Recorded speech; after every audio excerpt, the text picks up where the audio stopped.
কৃষ্ণ হরি বল। আপনারা সকলে কেমন আছেন? নিশ্চয়ই ভালো আছেন। আমিও ভালো আছি। আজকে আপনাদের সামনে আমি একটা জগন্নাথ দেবের লীলা বলবো, যেটা হয়তো আপনারা অনেকেই জানেন বা জানেন না। আগামীকাল হচ্ছে হেরা পঞ্চমী। এই হেরা পঞ্চমীটা কী আপনারা জানলে অবাক হবেন। রথযাত্রার পঞ্চম দিনে পালিত হয় এই হেরা পঞ্চমী। এই দিনে মা লক্ষ্মী দেবী অভিমান করে শ্রীমন্দির থেকে গুন্ডিচা মন্দিরের উদ্দেশ্যে রওনা হন। কিন্তু কেন? কারণ ভগবান জগন্নাথ, বলদেব, সুভদ্রা রথে চড়ে গুন্ডিচা মন্দিরে গিয়েছেন, অথচ লক্ষ্মী দেবীকে সঙ্গে নেননি। কয়েকদিন কেটে গেলেও জগন্নাথ দেব ফিরে না আসায় মা লক্ষ্মী অভিমান করে তাকে আনতে যান।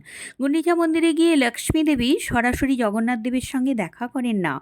তিনি জগন্নাথ দেবের রথের একটা অংশ ক্ষতিগ্রস্ত করেন এবং বার্তা দিয়ে আসেন, আর দেরি নয়, দ্রুত শ্রীমন্দিরে ফিরে আসুন। এরপর লক্ষ্মী দেবী গোপনে শ্রীমন্দিরে ফিরে আসেন।